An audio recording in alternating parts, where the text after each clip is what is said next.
ایک روزے کو چھوڑنے کی سزا حدیث میں بتائی گئی 900 سال دوزخ میں رکھا جائے گا. 900 سال. اب کیلکولیٹ کرو، اگر تمہاری زندگی کے روزے قضا ہیں تو کتنے 100 سال جائیں گے. اسی لیے میرے عزیزو، جب تک طاقت ہے روزے فی الحال کے رکھو ہی رکھو. اگر پیچھے کے چھوٹے ہیں تو اسے بھی پہلے کمپلیٹ کر لو، ورنہ قیامت کے دن کی سزائیں نہیں برداشت کر پاؤ گے، بھگت نہیں پاؤ گے. یہ ہم جو بار بار کہتے ہیں آپ کے روزہ رکھنے سے میرا کیا ہے، ہم تنبیہ صرف اس لیے کرتے ہیں کہ قیامت کے دن اللہ تعالیٰ کے عذاب میں گرفتار نہ ہو جاؤ، عذاب میں گرفتار نہ ہو جاؤ. اور ہمارے بزرگوں نے ہمیں تعلیم دی ہے کہ اللہ تعالیٰ جب 11 مہینے کھلاتا پلاتا ہے اور وہی مولا 1 مہینہ اگر حکم دے تو یہ کس قدر بندے کی ناانصافی ہے کہ اپنے مولا کے حکم کو پیٹ پیچھے ڈالتا ہے اور پھر کھاتا پیتا رہتا ہے. کیا اسے اپنے رحمان کی رضا کی اتنی بھی فکر نہیں ہے کہ یہ میرے مولا کی رضا ہے روزہ؟ اسی لیے تو اس مولا نے فرمایا روزہ میرے لیے ہے اور اس کی جزا کچھ نہیں، میں خود بندے کا ہو جاؤں گا. الصوم لی وانا اجزا بہ. اور ایک حدیث میں عجزی بھی پڑھا گیا، یعنی روزہ میرے لیے ہے اور میں ہی اس کی جزا ہوں، میں ہی اس کی جزا ہوں. مطلب یہ ہے کہ دوسرے اعمال کی جزا میں جنت ہے، محلات ہے، الگ الگ ثواب ہے، لیکن روزے کے متعلق مولا نے فرمایا میں خود ہی اس کی جزا ہوں. تجھ سے تجھی کو مانگ کر مانگ لی ساری کائنات، جس کا خدا ہو گیا اس کی ساری کائنات. میرے عزیزوں، اللہ تبارک و تعالیٰ اگر کسی بندے کا ہے تو پھر اس کے کیا کہنے. اچھا، ایک اور اس میں حکمت یہ ہے، روزہ جو رکھا جاتا ہے یہ بندے اور اللہ کے بیچ کا راز ہے، دوسرے کسی کو پتہ نہیں. میرا روزہ آپ کو نہیں معلوم، آپ کا روزہ مجھے نہیں معلوم. چہرہ دیکھ کر کے کچھ بھی کہا جا سکتا ہے. ہاں، چہرہ دیکھ کر کسی کا روزہ پتہ چلے گا. آپ کل سحری کر کے نیت کر کے روزے سے آئے ہیں، کسی کی پیشانی پہ تو لکھا نہیں ہے کہ یہ روزے دار ہے. آپ نے کہا ہم نے مان لیا، لیکن حقیقت کیا ہے یہ تم جانو گے، اللہ ہی جانے. بہت سارے تمہارے پاس موقع ایسے آتے ہیں جب ایک ایک گھونٹ نگل سکتے ہو، وضو کے بیچ میں، غسل کے بیچ میں، جب کوئی نہ دیکھ رہا ہو تب چٹکیاں لے کر اندر ڈال سکتے ہو، کوئی نہ دیکھ رہا ہو. لیکن بندے اور مولا کے درمیان کا ایک راز ہے روزہ. اسی وجہ سے ایک حدیث میں ملتا ہے قیامت کے دن جب ایمان والوں کو جمع کیا جائے گا اور جن کی بخشش ہو جائے گی تو ان میں ایک جماعت ایسی ہوگی جو جنت کی طرف اڑتے ہوئے جا رہے ہوں گے اور جنت میں پہنچ جائیں گے، کسی کو نظر نہیں آئیں گے، بہت تیزی سے وہ جنت پہنچ چکے ہوں گے. باب الریان ایک دروازہ ہے جو صرف روزے داروں کے لیے، جن کے روزے اللہ کی بارگاہ میں پسند آ گئے، وہ دروازہ صرف ان کے لیے. وہاں پہنچ چکے ہوں گے، بہت سارے اہل اللہ، بڑے بڑے مقامات والے وہاں موجود ہوں گے. پوچھیں گے تم کہاں سے آئے، کون سے راستے سے آئے؟ نہ وہاں نظر آئے نہ راستے میں نظر آئے، یہاں کیسے پہنچے؟ تو وہ کہیں گے کہ اللہ تبارک و تعالیٰ نے ہمیں روزوں کی وجہ سے یہ مقام دیا. رب تعالیٰ کی طرف سے ارشاد ہوتا ہے کہ ان بندوں نے دنیا میں جو روزہ رکھا تھا وہ سب سے چھپا ہوا تھا، کسی کو پتہ نہیں تھا روزہ ہے یا نہیں. اس لیے جب میں نے ان کے روزے قبول کیے تو سب سے چھپا کر انہیں جنت کی طرف بھیج دیا. وہاں پر بھی یہ جزا دی گئی. میرے عزیزوں، فضیلتیں بہت ساری ہیں، سب کو پتہ ہے، لیکن میں جو کہہ رہا ہوں وہ یہ ہے کہ اگر اپنے نفس کو کنٹرول میں لانا ہو تو یہ روزے شرط ہیں. ایک صحابی حضور کی بارگاہ میں آئے، جوان تھے، کہا کہ یا رسول اللہ صلی اللہ علیہ وسلم، جوان ہو چکا ہوں، شادی کی عمر ہے، لیکن شادی کرنے کی طاقت نہیں، مال نہیں، اسباب نہیں، کیا کروں؟ شادی نہ کرے تو گناہوں کی طرف چلے جائیں، خواہشات ہیں انسان کی. تو جانتے ہیں میرے آقا صلی اللہ تعالیٰ علیہ وسلم نے کیا فرمایا کہ اگر استطاعت ہے تو شادی کر لے ورنہ روزہ رکھ لے. شادی کے بدل ڈائریکٹ کون سی چیز؟ روزہ. فرمایا اس لیے کہ روزہ تمہاری شہوت کو ختم کرتا ہے، تمہارے اندر صبر قائم کرتا ہے. عزیزان گرامی، حدیث پاک کا یہ مفہوم میں آپ کے سامنے رکھ رہا ہوں۔ تربیت میں میرے آقا نے ان نوجوانوں سے کہا جن کی شہوت غالب ہے، جو گناہوں کی طرف زیادہ جا سکتے ہیں، ان کے لیے فرمایا گیا وہ روزہ رکھیں، کنٹرول میں رہیں گے۔ صرف رمضان کا ہی نہیں، سال میں اور بھی دنوں میں روزہ رکھو تاکہ تمہارا نفس قابو میں رہے، کنٹرول میں رہے۔ میں چند مہینے پہلے کچھ نوجوانوں کی کثرت کو دیکھ رہا تھا جو اپنے جسم کو شیڈول بنانے کے لیے، مینٹین کرنے کے لیے ڈائٹ پلان تیار کر رہے تھے۔ تو اس میں ایک بہت ہی بڑے ڈاکٹر ہیں جنہوں نے ڈائٹ پلان دیا، تو اس میں انہوں نے مینشن کیا کہ ہفتے میں ایک دن بھوکا رہنا چاہیے، صبح سے شام تک۔ وہ نان مسلم ہے۔ میں نے پوچھا تھا کہ یہ آپ کے ڈائٹ پلان میں کس لیے ہے؟ تو انہوں نے اس کی سائنٹیفک وجہ بتائی کہ ہفتے بھر میں ہم جو کچھ بھی کھاتے ہیں، کچھ ایسی چیزیں جمع ہو جاتی ہیں جن کو پگھلنے کا موقع ہی نہیں ملتا، ہم بار بار کھاتے رہتے ہیں، اس پر چیزیں جمع ہوتی رہتی ہیں۔ ایک دن ہفتے میں اگر اپنے پیٹ کو خالی چھوڑ دیا جائے تو فاسد مادے گل کر کے باہر نکل جائیں گے اور صحت ہمیشہ صحیح رہے گی۔ یہ دنیا کہہ رہی ہے۔ میرا مولا بغیر حکمت کے کوئی چیز تم پر فرض نہیں فرماتا۔ جس نے ہمارے جسموں کو بنایا، جس نے ہماری روح کو بنایا، وہی زیادہ بہتر جانتا ہے کہ ہمارے حق میں کیا چیز اچھی ہے۔ اس لیے اے میرے عزیزوں، اب ان نفس کے خلاف جو باتیں میں نے عرض کی ہیں، نوجوانوں، آج تمہارے لیے نہیں، پوری زندگی کا سب سے بڑا چیلنج ہے، سب سے بڑا چیلنج۔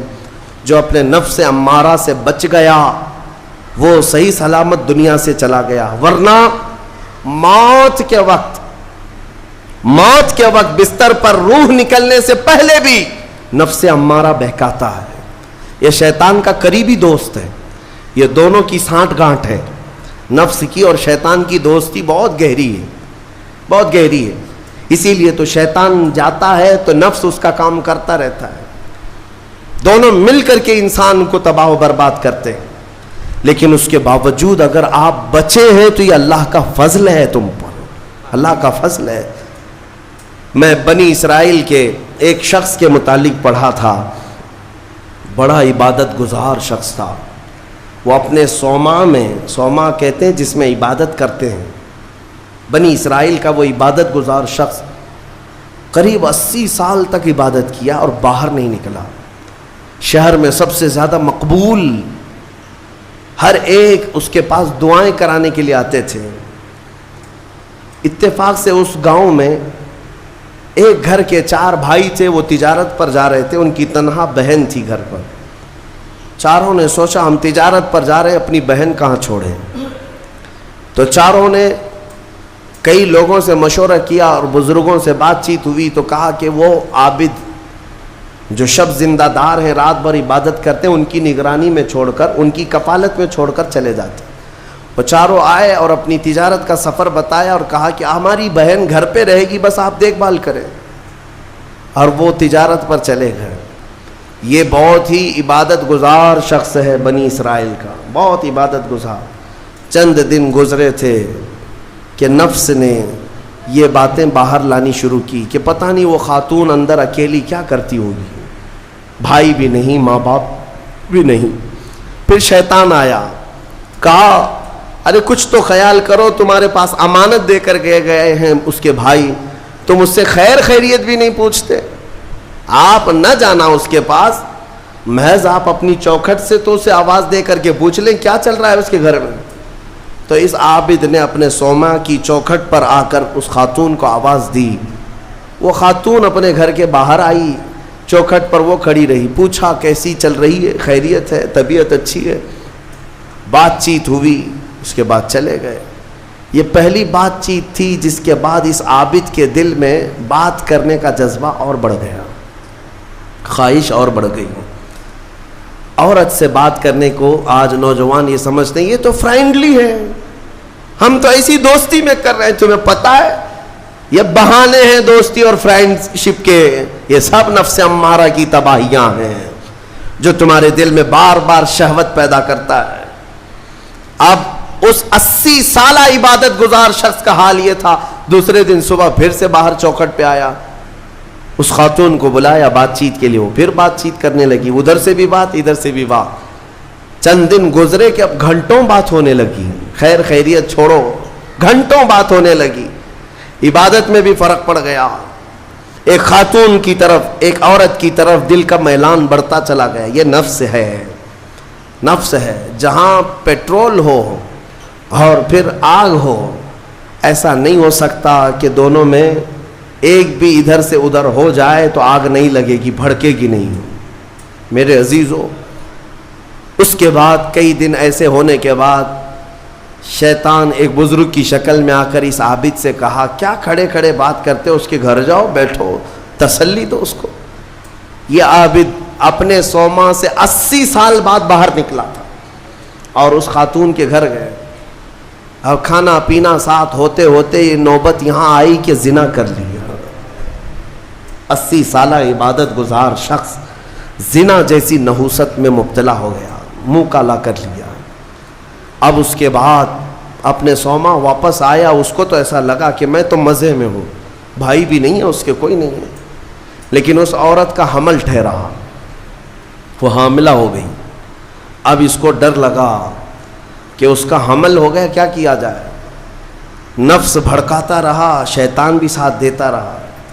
شیطان آیا اور اس نے کہا کہ ایک کام کرو، اس کا گلا گھونٹ کر مار ڈالو ورنہ تمہاری بدنامی ہوگی. یہ عابد اس کے گھر گیا، رات کو اس کے ساتھ تنہائی پا کر کے اس کا گلا گھونٹ دیا اور عورت کو ختم کر دیا. قتل دوسرا گناہ. اور اس کے بعد اسی گھر میں گڑھا کھود کر کے دفن کیا. چوری کو چھپانا پھر سے گناہ. زمین کو صاف کر دیا.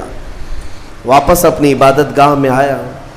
جب وہ بھائی اس کی تجارت سے واپس آئے، پوچھا ہماری بہن کہاں ہے، تو یہ رونے دھونے لگا. کہا تمہاری بہن بڑی بیمار ہو گئی تھی، علاج کرایا، نہیں بچ سکی، انتقال ہو گیا، قبرستان میں نے دفن کروا دیا. اور جھوٹ موٹ ایک قبر کے پاس لے گیا اور کہا یہ تمہاری بہن کی قبر ہے. بھائی روتے رہے، اپنی تنہا اکلوتی بہن کو یاد کر کے واپس آئے. بات یوں ہی گزر گئی، لیکن نفس کی تباہ کاریاں چھپتی نہیں ہیں. یہ کالے کرتوت کبھی پوشیدہ نہیں رہتے. پھر ابلیس ان 4 بھائیوں کے پاس گیا اور کہا تمہیں پتہ ہے تمہاری بہن کہاں ہے؟ کہا وہ تو انتقال ہو گئی، اللہ کو پیاری ہو گئی. کون کہا؟ کہا اس عابد نے کہا. کہا وہ جھوٹ بولتا ہے، اس نے تمہاری بہن کے ساتھ منہ کالا کیا، زنا کیا اور گلا گھونٹ کر مارا اور اسی گھر کے اندر دفن کیا ہے، کھود کر دیکھ لو. ابلیس نے ان بھائیوں کو سب بتایا. اور جب ان بھائیوں نے زمین کھودی تو لاش سڑی گلی موجود تھی. اللہ اکبر. اب زمین کے پیروں کے نیچے زمین کھسک گئی. کیا اللہ والا ایسا بھی کر سکتا ہے؟ اتنا عبادت گزار. پھر لوگوں کو جمع کیا گیا، سبوں نے دیکھا تو اس کے بعد غصے میں سارے لوگ بپھر گئے اور سب کے سب ٹوٹ پڑے اس سوما پر اور اسے کھینچ کر کے باہر لایا گیا اور اس سے پوچھا گیا. اخیر میں مار توڑ کے بعد اس نے اقرار کر لیا کہ ہاں میں نفس کے دھوکے میں آ گیا تھا، مجھ سے یہ گناہ ہو گیا ہے، غلطی ہو گئی ہے. ساری قوم نے مل کر اس کا چہرہ کالا کیا اور اس کو پھانسی پر چڑھایا. جب پھانسی پر لٹکانا تھا دنیا تماشا دیکھ رہی تھی، بچے تالیاں بجا رہے تھے، لوگ پتھر پھینک رہے تھے. لیکن اس وقت بھی سامنے شیطان آیا اور اس کا نفس بھی تھا. یہی نفس امارہ ہے. دونوں نے مل کر کے کہا کہ اے عابد اب بھی تیری حفاظت ہو سکتی ہے، بچ جائے گا تو اس پوری بلا سے تجھے ہم نکال لیں گے. اس نے پوچھا کیسے؟ کہا دیکھ تو جتنی عبادت خدا کی کیا 80 سال، اس خدا نے تجھے کچھ نہیں رکھا، اس حالت تک لے آیا. کاش تو ہماری عبادت کر لیتا، ہمیں خدا مان لیتا تو چٹکی میں تجھے نکال لیتے. نفس کی سن لیا اس عابد نے. کہا صحیح بات ہے، اتنے سالوں تک خدا کی عبادت کرتا رہا پھر بھی پھنسا ہوں، کچھ بھی اچھا نہیں ہو رہا ہے میرے ساتھ. ایک غلطی ہوئی اس کی سزا ہی ہو رہی ہے. نفس صحیح کہہ رہا ہے. اس نے اپنے نفس کی مانی اور شیطان سے کہا تو ہی میرا خدا ہے، تجھ سے میں سجدہ کروں، مجھے اس بلا سے نکال لے. جیسے ہی اس نے یہ کہا شیطان تالیاں مارتا ہوا چلا کہ میرا کام مکمل ہو گیا. ادھر لوگوں نے اسے پھانسی پر چڑھا دیا. ابتدا آنکھوں سے شروع ہوئی, باتوں سے شروع ہوئی اور کفر پر خاتمہ ہوا. موت کس بات پر ہوئی؟ کفر پر موت ہوئی. لوگ ہلکے میں لیتے ہیں کہ یہ یوں ہی مزے کی زندگیاں ہیں. میرے عزیزوں, نفس سے الرٹ رہو. اس نفس نے اچھے اچھوں کا تقوی بھسم کر دیا, کئی لوگوں کی عبادتیں ضائع کر دیں. عورت کے فتنے سے, مال کے فتنے سے, حرص لالچ کے ذریعے سے اس نے ایمان کو تباہ کیا ہے. اور پھر میں آخر میں یہی کہتا ہوں, اس نفس کو اگر کوئی کنٹرول کر سکتا ہے تو اللہ کا یہ پیارا مہمان رمضان المبارکہ ہے. یہ رمضان ہے, یہ رمضان ہے جو تمہیں نفس کی غلامی سے آزاد کرائے گا. اس سے خوب محبت کرو, خوب محبت کرو. قیامت کے دن ایک شکل میں آئے گا, ایک شکل میں آئے گا, خوبصورت شکل میں آئے گا, خوبصورت شکل میں آئے گا. اور حدیث پاک میں ملتا ہے کچھ بندے وہ ہوں گے جن کی سفارش کے لیے رمضان آئے گا, رمضان آئے گا. اور اللہ تعالیٰ رمضان کی اور قرآن کی سفارش کو کبھی رد نہیں فرمائے گا. جس کی سفارش میں رمضان آ گیا اس کے لیے جنت میں جانا واجب ہو جائے گا. اور کچھ لوگ وہ ہوں گے جن کے خلاف رمضان کھڑا ہو جائے گا. رب تعالیٰ سے کہے گا مولا میں ہر سال اس کے گھر جاتا تھا, یہ مجھے کبھی قدر کی نگاہ سے نہیں دیکھتا, میری عزت نہیں کرتا, میرا احترام نہیں کرتا. رمضان کچھ لوگوں کی شکایت کرے گا. وہ بندہ کہتا ہے مولا میں اس کو پہچانتا ہی نہیں, یہ کون نیا آدمی ہے؟ مولا فرمائے گا یہ میرا مہمان رمضان ہے جو ہر سال تیرے گھر آتا تھا, تو بے قدری کرتا تھا, بے احترامی کرتا تھا, اور آج رمضان تیرے خلاف کھڑا ہو گیا, اس لیے تجھے جہنم میں جانے کا پروانہ دیا جاتا ہے. میرے عزیزو, رمضان کو اپنے خلاف سفارشی نہ بناؤ, رمضان کو اپنا حمایتی بناؤ, اس سے محبت کرو, اس رمضان کا قدر کرو, احترام کرو. اپنے گھروں میں جس طرح کسی باہر کے آئے ہوئے مہمان کی عزت ہوتی ہے, رمضان کی عزت ہونی چاہیے. گھروں میں خرافات نہ ہو, بے حیائیاں نہ ہو. بچوں کو بار بار اس بات پر ٹوکو کہ بیٹا بری بات نہ کریں, رمضان ہے, اللہ کا مہینہ ہے. ہمارے بزرگ ہمیشہ یہی کہا کرتے تھے, کسی کو مارنے نہیں دیتے تھے کہ روزہ ہے, رمضان ہے, ہاتھ نہیں اٹھانا. گالی دیتے تو کہتے کہ بیٹا رمضان چل رہا ہے, گالی مت دے. یہ ہے رمضان کے احترام کے طریقے. آج یہ ہمارے معاشرے سے جا رہے ہیں. اس لیے میں کہتا ہوں ہر بات پر تاکید کرو اپنے بچوں کو کہ رمضان ہے, رمضان ہے. اور انشاءاللہ العزیز یہ رمضان ہماری سفارش کرے گا اور مولا اس کی سفارش پر ہمیں جنت عطا فرمائے گا. وآخر دعوانا الحمدللہ رب العالمین.